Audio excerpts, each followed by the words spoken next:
Bienvenido, fiel escucha, a la continuación de nuestra serie favorita, Los enemigos del comercio. Terminamos el anterior capítulo hablando del Islam y su influencia en la época, así como la luz que traían los pocos emprendedores que nos sacaban de las tinieblas. Hoy continuaremos esta senda.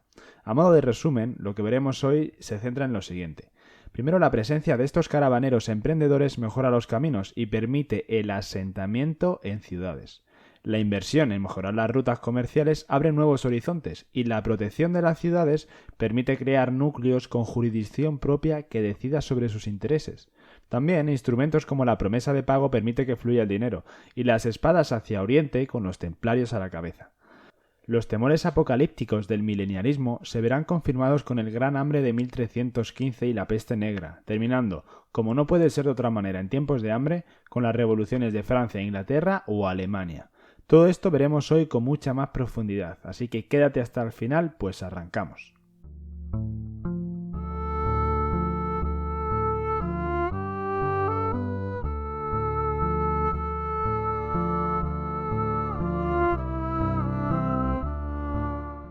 Recordemos que estos primeros emprendedores de los que hablábamos en el episodio anterior eran personas sin libertades. Siervos con poco que perder se lanzaban a vivir por su cuenta y riesgo, comenzando una sociedad de frontera que aprovecha tierras vírgenes, aprovechándose de la fuerza del viento gracias a las aspas del molino. Para comunicarse entre estas tierras se empezarán a cuidar caminos, y cuando vías mantenidas por el paso de esclavos se adapten a la rueda, traficar con esclavos empieza a ser menos rentable que el transporte de otras mercancías. Recuerda que un punto positivo de los esclavos era que se desplazaban solos. Se inauguran así caminos, el bandidaje se frena y el sentido de aislamiento pierde identidad. Los caravaneros han puesto en marcha un proceso donde a fin de cuentas va haciéndose cada vez más necesaria la libertad. El desarrollo del comercio lleva a la creación de las ciudades-mercado. Si me escuchas desde alguna antigua ciudad europea, o al menos la has visitado, sabrás que toda ciudad medieval va unida a su muralla. El burgus o portus amurallado es inseparable de que Europa sea un territorio sin excedentes y por lo mismo inerme. Surgen para defenderse de depredadores del norte, este y sur. Sus primeros modelos cubrían áreas muy pequeñitas, cercando el depósito comarcal de grano. Sin embargo, cuando la tenacidad y la ingeniería arquitectónica de comerciantes y artesanos empezaron a hacer lo posible, un siglo más tarde, las murallas se expandieron y pasaron a defender también a los moradores de esas ciudades. Surgía así una alternativa al asilo en monasterios y castillos, que para el pueblo llano era también sede permanente y fuente de ingresos. La esencia de estos lugares era aspirar al derecho de existir como un Freiburg o burgo libre, y por lo tanto podemos decir que esa voluntad de autodeterminación es consustancial al burgo. Coordinar rutas comerciales y fortalezas civiles inyecta complejidad en un marco entregado antes al simplismo, y los cambios empiezan a no tener nombres y apellidos. Los burgueses, cuya primera mención escrita parece fechable en el 1007, tratan con el campesino sin pasar por la mediación de sus señores, atendiendo a conveniencias mutuas, y pronto surgen en su seno asociaciones de comerciantes y gremios artesanales. Esta independencia es sumamente importante y los burgueses acabarán declarando que su perímetro amurallado ya no pertenece ni al Sacro Imperio ni al Papa, ni a otro señorío que el suyo propio, y se juramentan para defender hasta el último aliento las reglas que ellos mismos acuerden. Una radiografía de la ciudad-mercado muestra que todos sus habitantes iniciales son siervos, aunque están distribuidos en grupos bien distintos. Los obreros, básicamente tejedores, son el sostén primario del neomaniqueísmo. Recuerda que era la lucha entre el bien y el mal, y quieren sacudirse la servidumbre tanto como los comerciantes. Los artesanos, que hasta entonces vivían en chozas contiguas a una abadía o castillo, no están tan inclinados en principio a la insumisión, y el cuarto sector, que son los gestores del señor local o ministeriales, menos aún. De hecho, solo los comerciantes y sus empleados están hechos a competir en términos profesionales y a luchar físicamente por sus cargamentos. Esto convierte al mercader del siglo XI por una parte en guerrero itinerante en busca de una sede donde arraigar sin taras serviles, y por otra en un agitador político que organiza a todos en comunas insurrectas, ligadas por juramentos solemnes. Los burgos, que surgen por sistemas sin fundador, crecen como las colonias de microorganismos y todos son novedosos por su sistema fiscal. Allí no funciona el tributo en especie del agro, que se cobra por zonas y reina un impuesto destinado exclusivamente a servicios públicos y quien deje de pagarlo resultará expulsado. Tampoco es admisible el que trabaje con desidia, con un estricto ojo por ojo que preside la justicia penal. Ahora las ciudades nacen de, con y para la libertad política, y el recurso a más coacción y más resignación, receta cotidiana de la sociedad esclavista, parece simple cinismo. La catedral, monumento por excelencia, no está construida con más esmero que las casas particulares o los soportales de la Plaza Mayor. Solo palacios y templos aspiraban antes a perpetuarse indefinidamente, y las pequeñas ciudades que están surgiendo o resurgiendo llevan esta exigencia a cada esquina del perímetro, lo que nos deja unas visitas deliciosas a ciudades medievales que se mantengan en pie hoy en día. Un buen resumen de esta nueva mentalidad podría ser el siguiente. En vez de rechazar las reglas del juego comercial, hace de ellas su criterio y su medio de vida. Podría decirse que el burgo persigue un interés enteramente particular, pero su mercado cumple una meta tan común como que las comarcas puedan prescindir del yugo autárquico y optimizar sus recursos diferenciales. Labriegos y artesanos tienen al fin compradores para sus productos, y ahora es común ver roturar tierras baldías, sustituir cultivos e ir inventando mejoras orientadas al rendimiento. Desde el burgo con muralla, la curva demográfica adopta una línea ascendente, asegurando que nada quede sin hacer por falta de brazos, y empieza a abundar el trabajo infatigable en la sede tradicional del indolente. Una ciudad que se erige en este nuevo escenario con el brillo de una joya persa es Venecia. Su localización propicia para el comercio contrasta con su clima insalubre para todas las estaciones, la falta de agricultura, cabaña e incluso de agua potable. Pero todo esto no evita que se acabe convirtiendo en la urbe más bella y próspera de Europa. ¿Cómo lo consiguió? La historia de Venecia es la de pioneros que deciden dejar de invertir dinero en gastos militares, que anticipaban saqueos, o el pago de tributos de protección a otros para invertir en asegurar en rutas comerciales, tratando sin remilgos con judíos y árabes, que convierten a Venecia en el importador europeo por excelencia. Pero sería injusto destacar la joya del Mediterráneo sin hablar de la perla del Islam. Hablamos de Córdoba, y si quieres hacerte una idea de la importancia de dicha ciudad, presta atención. En 1929, cuando el Emirato Cordobés se convierte en califato, su capital supera el 500.000 de habitantes, tiene unas 80.000 tiendas, casi 1.000 baños municipales y dispone de la primera red de alumbrado público. Combina una agricultura diversificada con textiles y orfebrería de calidad extraordinaria, con un sistema monetario que es el único estable en ese momento. El desarrollo del reino cordobés se apoyará básicamente en una compenetración de musulmanes con judíos y mozárabes. Los judíos ibéricos, solo comparables en número y prosperidad con los de Alejandría, destacan como comerciantes, filósofos y hasta grandes generales. Esto les lleva al autor a afirmar una de las frases más polémicas de la trilogía, que es la siguiente. Tras 8 siglos de convivencia, en 1492, el hecho de que los reyes católicos expulsen a ambos, refiriéndose estos ambos a judíos y árabes, es posiblemente la decisión más funesta de la historia española. No es momento de entrar a valorar dicha afirmación, pero te recomiendo el capítulo sobre la imperiofobia y leyenda negra de Elvira Roca Barea si quieres una opinión diferente al respecto. Pero, ¿qué hacemos hablando del siglo XV? Volvamos a lo nuestro. Entre el siglo VIII y el XI, la península ibérica no solo constituye el lugar más culto y tolerante de Europa, sino también el más rico con mucho, gracias en gran parte al monarca Abderramán III, que será el más poderoso del globo, superior al califa de Bagdad y a los emperadores de Bizancio o China. Sin embargo, como ya hemos visto en tantas otras ocasiones en esta serie, el brillo alcanzado apenas sobrevive a dicho monarca. El último califa es una marioneta movida por Almanzor, un integrista sumamente belicoso que clausura la universidad, cierra escuelas y quema bibliotecas. En la floreciente España, las invasiones de almohades y almorávides que llegan desde África para asegurar el cumplimiento de la Sharia equivalen a una persecución no solo del infiel, sino del saber en general. Aplican literalmente la ley islámica, de que desalienta el desarrollo de la industria y el comercio. De nuevo, algo que nos sonará, la moneda de oro empieza a desaparecer, la de plata se adultera y la de bronce se generaliza. Venecia no sufre ese desgarramiento interno que acompaña por sistema al poder musulmán, y en cambio sigue creciendo. Y ya que hemos hablado de venecianos y cordobeses, hablemos también de judíos. La empresa más brillante del siglo IX es obra de los llamados radanitas judíos, un grupo de políglotas aventureros que sostienen un circuito de tamaño descomunal, con un extremo en China y otro en el Califato cordobés, y que abastecía territorios separados entonces por medio año o más de viaje ininterrumpido. Este tipo de personajes es ilegal por comerciar, además de por haber desertado del terruño, y debe sobrevivir intimidando al bandido como los precoces mercaderes venecianos aprendieron a hacer con el pirata. Pero los enemigos no le superan en arrojo. Ahora, junto al rico en inmuebles, empieza a haber un pequeño grupo que también lo es en bienes muebles y conocimiento.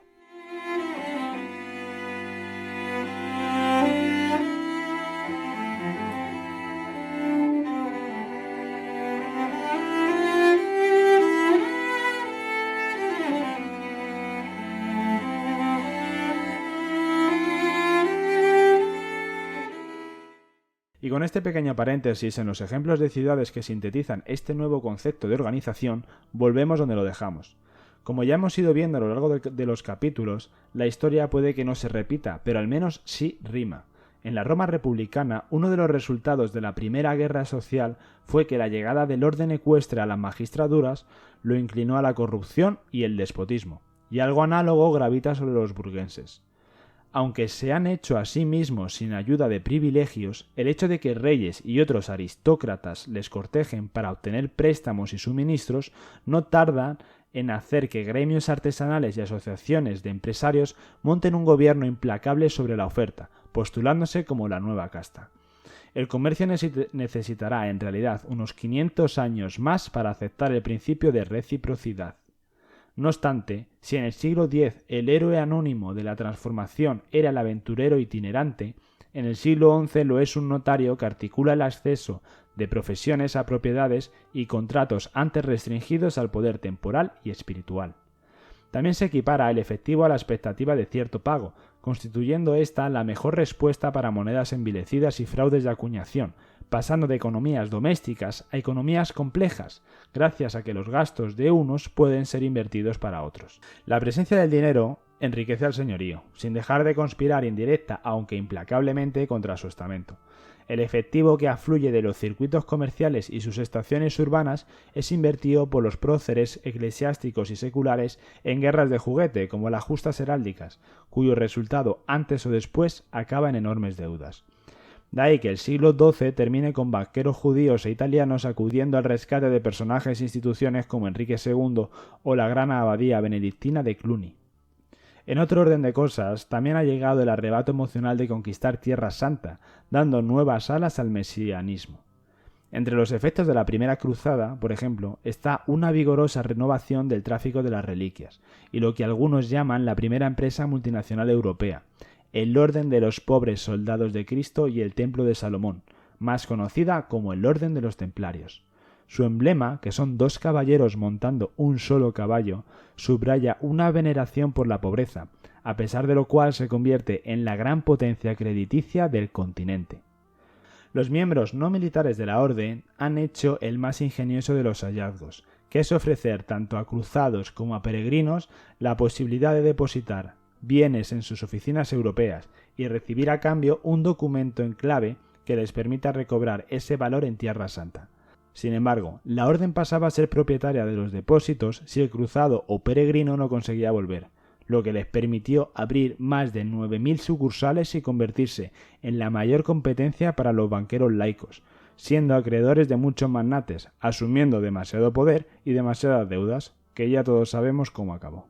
No obstante, si se piensa, las cruzadas a Tierra Santa empiezan siendo extrañas por su meta, porque el dogma cristiano establece que Jesús resucitó y que ninguna tumba alberga restos suyos. Sin embargo, muchos profetas rurales reciben la visita de un Cristo que manda a Europa a emprender la conquista de cierto sepulcro remoto y por fuerza vacío. ¿Quién sale ganando? Pues Venecia, Génova y Pisa, que disponen de barcos y créditos. La trama surgida con los negocios aprovecha el delirio del sepulcro vacío como oportunidad para aprender, pero no tardarán en llegar contraataques, aunque primero otro apunte de fe.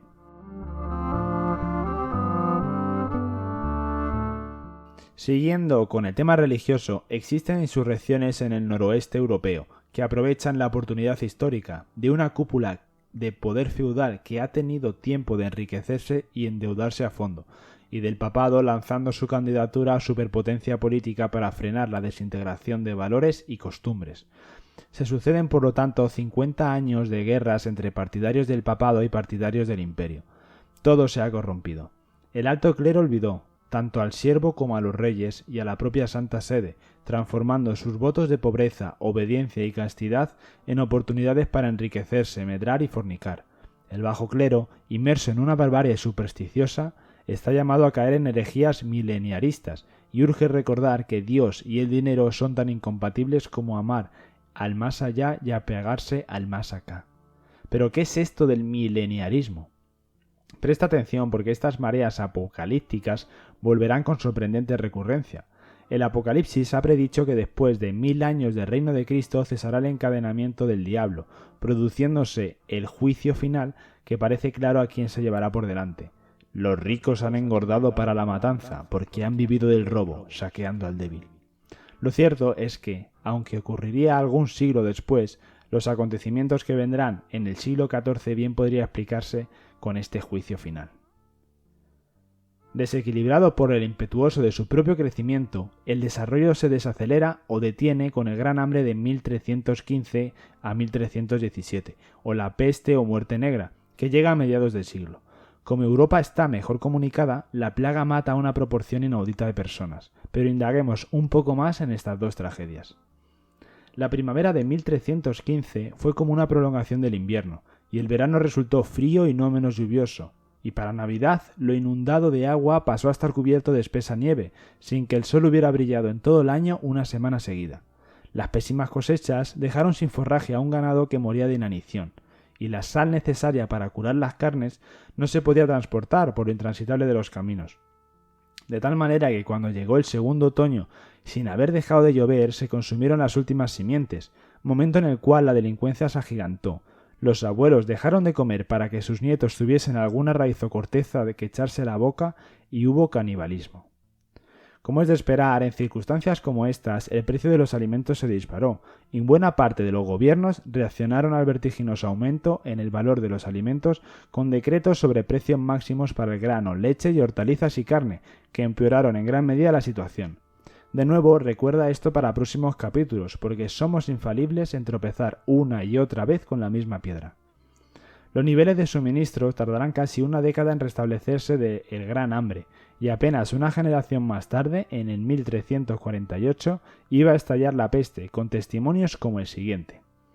Los miembros de una familia abrían una zanja como mejor podían, sin sacerdote ni oficios sagrados, mientras iban muriendo a cientos de día y de noche, y los perros desenterraban los cuerpos para devorarlos. Y yo, a nolo ditura, enterré a mis propios hijos con mis propias manos. Nadie lloraba muerte alguna, porque todos la esperaban, y murieron tantos que creí llegar al fin del mundo. El efecto colateral de la muerte negra fue una persecución a gran escala del extraño, como forasteros y judíos, a modo de chivo expiatorio. La peste elevó los salarios, básicamente porque había menos trabajadores disponibles y los pocos que había estaban más demandados, y los supervivientes tocaron a bastante más.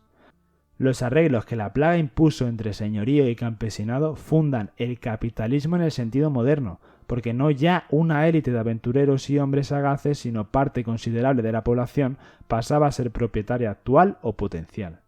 En muchos burgos, como en Florencia, la nobleza intenta frenar el ascenso político de la clase media, aliándose con el populacho, como ya hicieron los césares romanos desde el Bajo Imperio. Y en el campo los predicadores ensayan una doctrinación del lavariego basada en la santa pobreza. Serán de este tiempo la estampa unipresente de la danza macabra, con sus esqueletos vestidos como personas de alta y baja alcurnia, bailando junto a la muerte con su gran guadaña.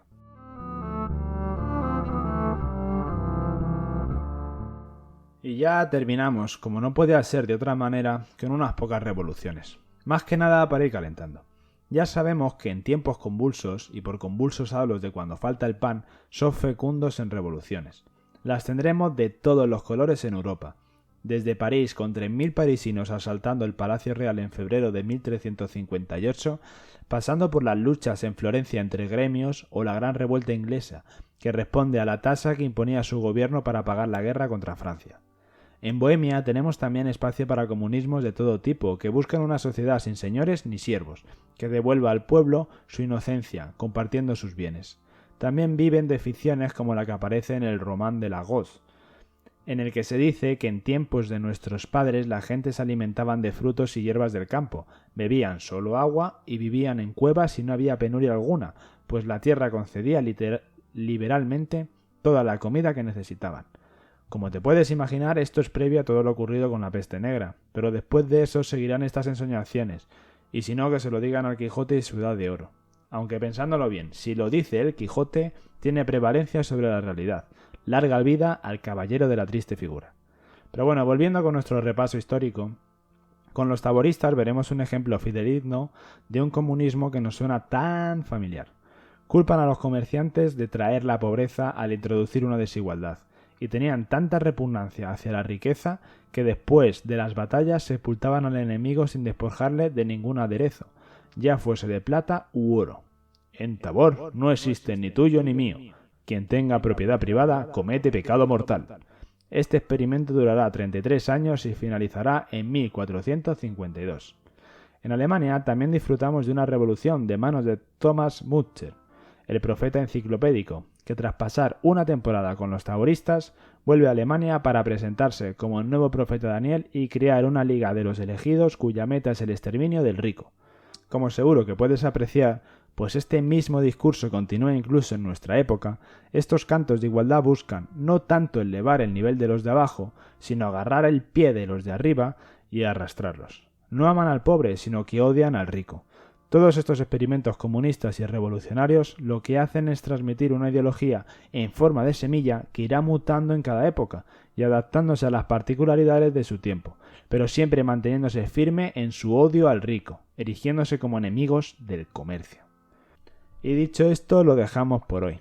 Como digo siempre, si te gusta esta serie de podcasts y el análisis tan a fondo que en él estoy llevando a cabo, que por el momento creo que es el único de este tipo, házmelo saber con el botón de like y con algún comentario. También te invito a que te suscribas si no lo estás, que eso facilitará que el episodio tenga más difusión. Te hago saber que ya hemos superado el Ecuador y cada vez estamos más cerca de completar nuestro primer volumen, así que mucho ánimo. Nos vemos en el siguiente episodio y como siempre, un saludo estoico.